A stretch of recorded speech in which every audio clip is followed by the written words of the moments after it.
Hello बच्चों, class 9th।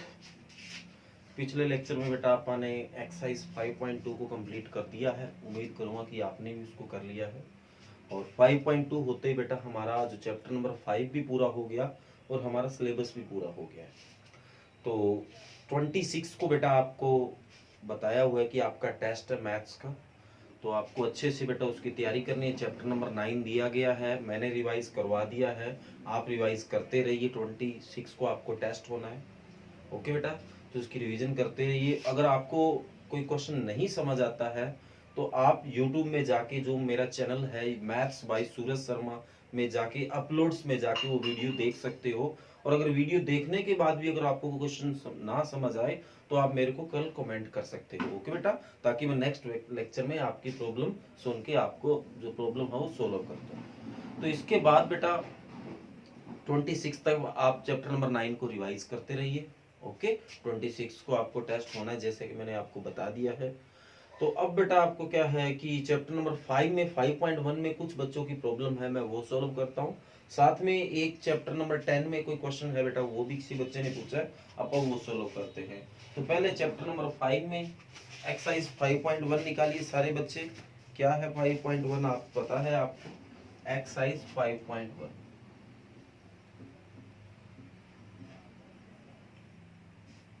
पहला question क्या पूछा गया है, देखते हैं बेटा। Which of the following statement are true and which are false. कहता है कौन सी जो स्टेटमेंट है वो ट्रू है और कौन सी है वो फॉल्स है, ये हमें बतानी है। Give reason for your answer, और अपने आंसर के रीजन भी देना है, ऐसा सीधा ट्रू फॉल्स नहीं कहना।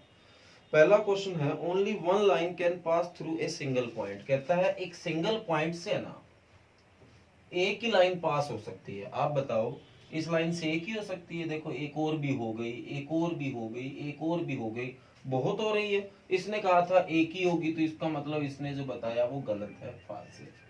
ओके बेटा। सेकंड है there are infinite number of line which pass through two distinct point. कहता है दो अलग अलग पॉइंटों से, जैसे एक पॉइंट इधर है एक पॉइंट इधर है, कहता है इन पॉइंटों से बहुत लाइन पास हो सकती है। तो अगर इन दोनों पॉइंटों को मिलाई तो एक ही लाइन बनती है, इसके अलावा कोई है ही नहीं लाइन जो इन दोनों पॉइंटों को होके जा रही है। इसने कहा कि बहुत लाइन बनेगी, तो इसका मतलब इसका गलत है ये बात। तो ये भी क्या आ जाएगा? फॉल्स आ जाएगा। इसके बाद पार्ट नंबर 3 की स्टेटमेंट पढ़िए बेटा। पार्ट नंबर 3 में क्या बताया गया है? A terminated line can be produced indefinitely on both side. एक ऐसी लाइन है जो कि टर्मिनेटेड है, वो क्या कहता है दोनों तरफ से प्रोड्यूस की जा सकती है। बिल्कुल की जाती है, तो एक पास्टुलेट थी। ठीक है बेटा, तो ये एक जैसे लाइन है, इसको इधर से भी मैं बढ़ा सकता हूँ, इधर से भी बढ़ा सकता हूँ। जैसा कि अपन ने कोई चैप्टर नंबर पता नहीं 9 था 8 था, इनमें आप प्रोड्यूस करते थे ना, तो अगर वहां कर सकते हैं, रूल है, सही है चीज, तभी कर सकते हैं। तो ये तो ठीक है बेटा, तो ये ट्रू आएगा। नेक्स्ट है if two circle are equal then their radii भी आर इक्वल। दो सर्कल इक्वल है, अगर ये सर्कल और ये सर्कल आपस में इक्वल है, तो कहता है उनकी रेडियस भी इक्वल होगी। ऑब्वियस होगी बेटा, क्योंकि सर्कल बने किससे है? रेडियस से ही तो बने हैं। तो अगर सर्कल इक्वल है तो रेडियस इक्वल होगी, क्योंकि दोनों का बनने का कारण ही रेडियस है। तो यस, ये भी सही है बेटा। अगले में है एक आपको ए बी दे रखा है, एक पी क्यू दे रखा है और एक एक्स वाई दे रखा है। बोला गया है कि ए बी और पी क्यू आपस में बराबर है, फिर पी क्यू और एक्स वाई बराबर है, तो ए बी और एक्स वाई भी तो बराबर होगा, ए बी और एक्स वाई भी बराबर होगा, ये सही है। तो कोई दिक्कत नहीं बेटा, तो ये भी ट्रू आएगा। तो ये आपका पहला क्वेश्चन है। तो ये उम्मीद करूंगा कि पहला क्वेश्चन है आपको समझ आ गया है बेटा। आगे बढ़ते हैं क्वेश्चन नंबर 2 में। क्वेश्चन नंबर 2 में देखते हैं क्या है। क्वेश्चन नंबर 2 में आपको कुछ बातें बता रखी है, आपको इनको डिफाइन करना, उनके बारे में बताना है कि ये क्या चीज है। तो जनरली जो बात बताई गई है उसको आपको समझना है और इसके बारे में बताना है कि ये क्या है। तो देखो बेटा, पहला क्वेश्चन है पैरेलल लाइंस। तो पैरेलल लाइंस के बारे में आपको बात करनी है। तो पैरेलल लाइंस आप जानते हो बेटा, ये दो लाइन है बेटा, आपस में पैरेलल कब होती है? जब दोनों कभी इंटरसेक्ट ना हो। तो इसका डेफिनेशन हो जाएगा two lines is parallel when two lines they are never intersect each other, ठीक है बेटा, each other is called parallel lines. तो ये क्या कहलाएंगी बेटा, पैरेलल लाइंस होंगी, ऐसी लाइन जो कभी आपस में इंटरसेक्ट ना होती हो। अब आप पहले मैंने डेफिनेशन बताई थी, उसमें ये कहा था कि कोई दो लाइन जिनमें कॉमन पॉइंट ना हो, क्योंकि जब भी बेटा कोई दो लाइन इंटरसेक्ट करती है तो उसमें कोई कॉमन पॉइंट होता है। तो यही मैंने कहा है कि वो इंटरसेक्ट अगर ना करती है तो ऑब्वियस इनमें कोई कॉमन पॉइंट नहीं होगा। तो ये डेफिनेशन और वो डेफिनेशन भी एक ही है बेटा, तो ये एक ही बात है। ऐसी दो लाइंस बेटा जो कभी इंटरसेक्ट ना करें, वो जो क्या है, वो पैरेलल लाइंस कहलाती है। ओके बेटा, तो ये आपका जो पहला पैरेलल लाइंस के बारे में है वो है। ओके, इसके बाद पढ़ते हैं दूसरा क्या है, क्या पूछा गया आपसे। तो इसका सेकंड देखिए बेटा, उसमें क्या किसकी डेफिनेशन आपको बतानी है। सेकंड आगे है बेटा, सेकंड पार्ट में परपेंडिकुलर लाइंस। जो सेकंड क्वेश्चन है उसमें पूछा गया है परपेंडिकुलर लाइंस, ठीक है बेटा। तो क्या होगा, ऐसी लाइंस बेटा, ये जैसे परपेंडिकुलर लाइन होगी, यहां भी टू लाइंस है बेटा, टू लाइंस विच इंटरसेक्ट, ये यहां इंटरसेक्ट हो रही है एट राइट एंगल। वो कहां पे रही है बेटा, राइट एंगल पे हो रही है, इज कॉल्ड या आर कॉल्ड परपेंडिकुलर लाइन। तो वो क्या कहलाएगी बेटा, परपेंडिकुलर लाइन कहलाएगी। तो दोबारा से देखो, दो लाइंस है विच इंटरसेक्ट एट राइट एंगल, जो राइट एंगल पे इंटरसेक्ट हो रही है, और वो क्या कहलाती है बेटा, परपेंडिकुलर लाइन कहलाती है। तो ये आपका क्वेश्चन नंबर 2 का पार्ट नंबर 2 हो गया है। आगे पार्ट नंबर 3 पढ़िए बेटा, उसमें क्या पूछा गया है। पार्ट नंबर 3 में पूछा गया लाइन सेगमेंट। तो लाइन सेगमेंट क्या है बेटा, एक लाइन जो कंप्लीट हो। कंप्लीट में मतलब ये बताओ कि वो कहां तक जाएगी। तो जैसे एक लाइन ले लिया, आपको कह दिया गया, पूछा गया है लाइन सेगमेंट। तो एक लाइन बेटा जो यहां से स्टार्ट हुई यहां तक, जिस लाइन का हमें ये बताओ कि यहां तक खींचनी है। स्टार्टिंग पॉइंट तो पता ही होता है, क्योंकि स्टार्ट तो हमें कहीं से करना ही होता है। ये बताओ कि ये कहां एंड हो जाएगी, वो एक कंप्लीट लाइन होती है। अगर मान लो मैं ऐसे खींच दूं, जैसे ये लाइन ऐसे डैश है डैश, तो क्या आपको पता चलेगा ये कहां तक जाएगा? तो ये कोई लाइन सेगमेंट थोड़ी होगी। तो इसका मतलब है a line which have terminated point, ठीक है बेटा। एक लाइन में टर्मिनेटेड मतलब खत्म होने वाला point. A line which have terminate point is called line segment. वो क्या कहलाती है बेटा, एक लाइन सेगमेंट कहलाती है। तो ये आपका इसका थर्ड पार्ट है। अगले में पूछा गया रेडियस ऑफ सर्कल, सर्कल की रेडियस के बारे में। तो ये भी तो हम जानते हैं सर्कल की रेडियस क्या होती है, बहुत बार इसको यूज करते हैं। ये जैसे सेंटर है, ये इसकी रेडियस है, तो ओ ए, तो ये रेडियस भी तो एक लाइन सेगमेंट है। तो radius is a line segment, ये एक लाइन सेगमेंट होगी विच इनिशियल पॉइंट मतलब शुरुआत होने वाला पॉइंट, ये शुरुआत होने वाला पॉइंट है। इज सेंटर ऑफ सर्कल, वो क्या होगा बेटा, सेंटर ऑफ सर्कल होगा, सर्कल का सेंटर होगा। एंड इट्स टर्मिनेटेड पॉइंट,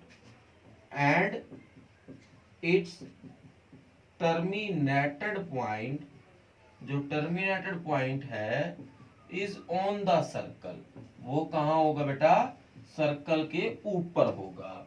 तो ये आपका इसका रेडियस ऑफ सर्कल की डेफिनेशन हो गई है। अगला क्वेश्चन है स्क्वायर। तो स्क्वायर तो आप जानते हो बेटा, एक ऐसा क्वाड्रिलेटरल होता है जिसकी चारों की चारों साइड आपस में इक्वल होती है। तो लिख देना square is a quadrilateral and is all side are या इसकी all four side are equal, ठीक है बेटा। तो एक ऐसा क्वाड्रिलेटरल जिसकी चारों की चारों साइड इक्वल होती है, वो एक स्क्वायर कहलाता है। आगे देखो क्वेश्चन नंबर 3 में क्या पूछा गया, given two postulates given below, consider two postulates. आपको दो कोई पास्टुलेट्स दे रखी है। पास्टुलेट्स का मतलब जनरल सी बातें होती है बेटा, जिनको हम अक्सर सुनते हैं, यूज करते हैं। पहला क्वेश्चन है given any two distinct point A and B, आप दो अलग अलग पॉइंट ले लीजिए बेटा, ये पहली बात है, ये दो अलग अलग पॉइंट आपने ए और बी ले लिया, ठीक है। आगे बोला there exist a third point C which is in the between A and B, यहाँ पे कहता है कोई सी भी पॉइंट है जो ए और बी के बीच में है। लो भी ये ले लिया अपन ने, तो ये अपन ने ए बी सी तीन पॉइंट ले लिया जैसा कि इसने बताया है।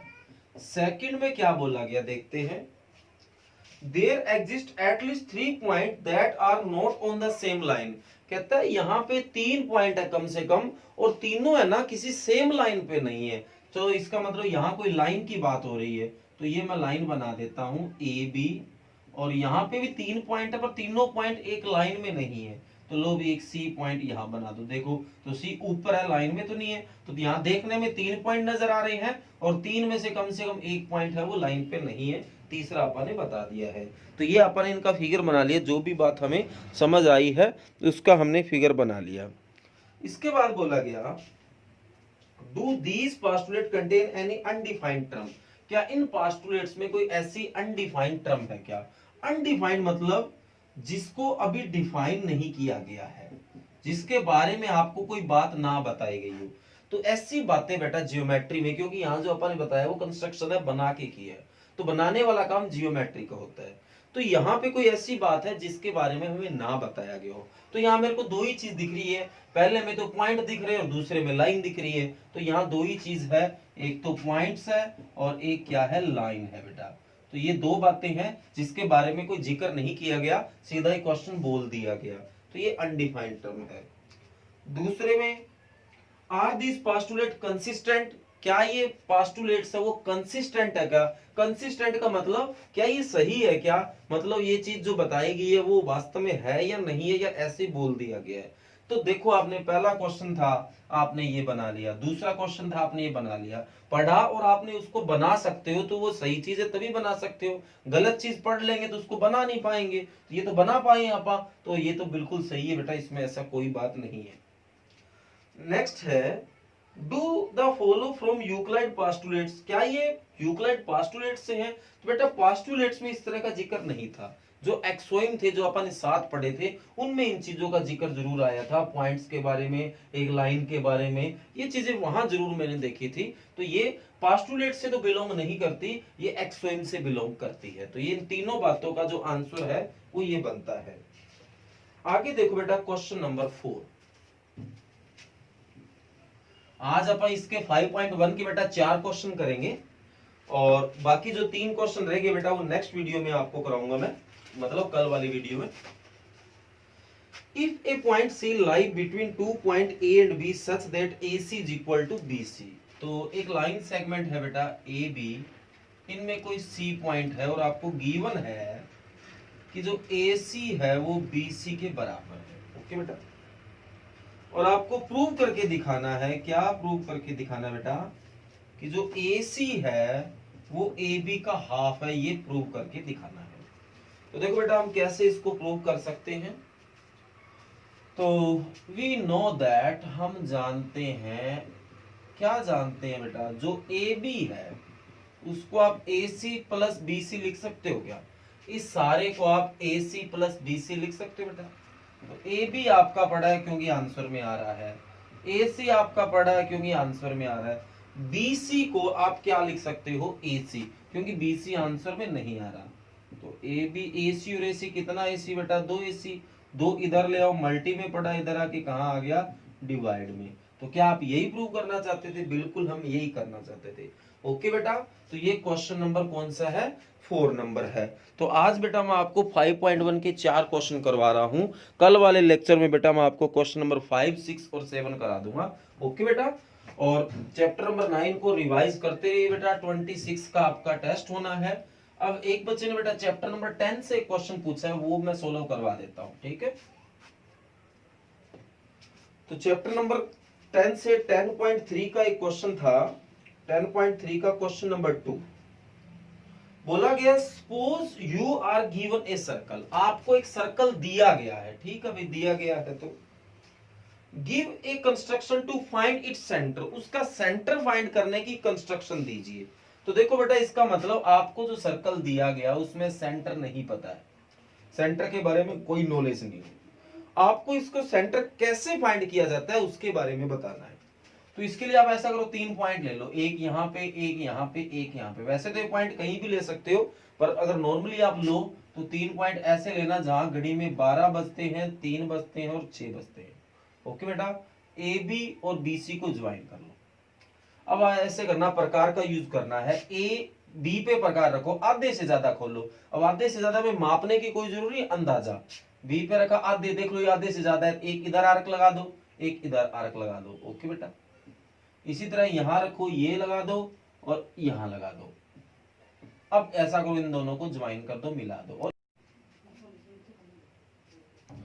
ओके बेटा, तो दोनों को आप ऐसा करो, इनको ज्वाइन कर दो, आप इन दोनों को ज्वाइन कर दोगे। ओके बेटा, ये काम स्केल से करना, हाथ से नहीं करना। इसी तरह काम बेटा बी से सी पे रखो, उतना ही प्रकार खोले रखो, ये आर्क लगा दो, एक एज इट इज इधर आर्क लगा दो। अब बी पे रखो, एक ये आर्क लगा दो और बी पे इधर आर्क लगा दो। ओके बेटा, दोनों को वैसे ही ज्वाइन कर दो। क्या ये दोनों यहाँ आपस में इंटरसेक्ट हो रहे हैं बेटा? बिल्कुल हो रहे हैं। तो यहाँ ये जहां इंटरसेक्ट हो रहे हैं वो आपका सेंटर ऑफ सर्कल है। ओके बेटा, तो अब इसका नाम आप एम और इसका एन दे दो, इसका पी और क्यू दे दो। ओके बेटा, तो ये आपका क्या है, सेंटर ऑफ सर्कल आ गया है। अब हमें क्या करना है कि इसके स्टेप ऑफ कंस्ट्रक्शन भी लिखो, जो इसके स्टेप्स है कि आपने क्या किया था, स्टेप ऑफ कंस्ट्रक्शन। ओके बेटा, जो आपने ये वर्क किया है उसके कैसे किया है। तो सबसे पहले आपने एक सर्कल लिया, क्या लिया बेटा आपने, तो पहले पॉइंट में we have given a circle. ठीक है बेटा, हमें क्या दे रखा है बेटा, सर्कल दे रखा है। फिर आपने 3 पॉइंट लिए, we take 3 points on circle A B and C. कौन से पॉइंट लिए बेटा, ए बी और सी, 3 पॉइंट लिए।